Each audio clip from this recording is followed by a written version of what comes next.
Bonjour à toutes et à tous et bienvenue une fois de plus sur Finaccessible TV, la chaîne dédiée à l'éducation financière simplement. Si vous êtes nouveau sur cette chaîne, je vous invite à vous abonner. Si vous n'êtes pas nouveau, alors installez-vous confortablement et écoutez l'épisode qui va suivre. J'ai trop de charges à payer, j'ai trop de factures, je dois payer mes factures.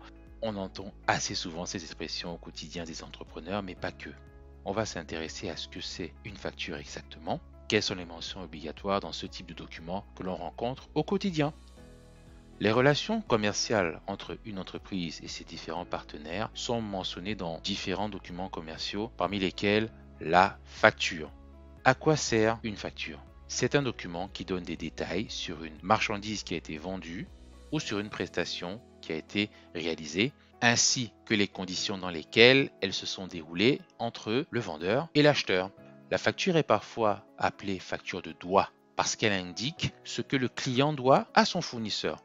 C'est un moyen de preuve qu'une vente ou une prestation de service a été réalisée et le vendeur a le droit d'exiger auprès d'un client le paiement de sa vente ou la prestation qu'il a réalisée. C'est également un justificatif comptable pour réaliser les documents comptables, le bilan et le compte de résultat. Enfin, c'est un justificatif de collecte et de déductibilité de la TVA auprès de l'administration des impôts. Est-ce qu'une facture est obligatoire? Elle est obligatoire entre professionnels et en cas d'absence de facturation entre eux, ça peut être puni par une amende. Est-ce qu'il y a une différence entre la facture et le ticket de caisse? Mais bien sûr, la facture n'est pas un ticket de caisse.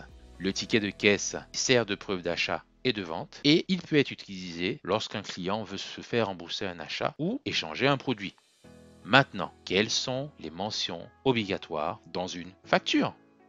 Premièrement, la date d'émission est une mention obligatoire ainsi que le numéro unique de la facture, c'est-à-dire le numéro 1, 2, 3, 4, ainsi de suite. S'il s'agit d'une société, comme c'est le cas de la facture présentée à l'écran, il faut absolument la dénomination sociale, le numéro SIRET, l'adresse du vendeur, la forme juridique et le capital de la société.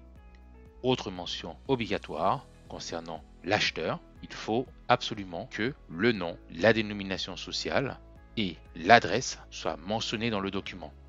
S'il s'agit d'une vente, il faut absolument que les produits soient détaillés, la quantité, le prix inscrit au catalogue, les réductions commerciales de prix, les majorations si jamais il y a des frais de transport ou alors qu'il y a eu des emballages sur certains produits. Et il faut également qu'il y ait des réductions financières. Le numéro d'identification à la TVA pour le vendeur doit être mentionné. Le taux de TVA applicable ainsi que le montant qui correspond au taux, dans ce cas il s'agit d'un taux de 20%, c'est absolument obligatoire.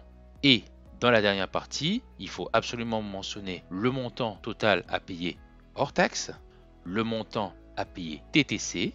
Pour un client professionnel, il faut que la date à laquelle le règlement est prévu soit mentionnée, les conditions d'escompte et les pénalités qui sont applicables si jamais il y a des retards de paiement du client. Voilà ce qu'il en est pour cet épisode. C'est terminé pour aujourd'hui. Rendez-vous pour un prochain épisode. Merci de nous avoir suivis et à très bientôt.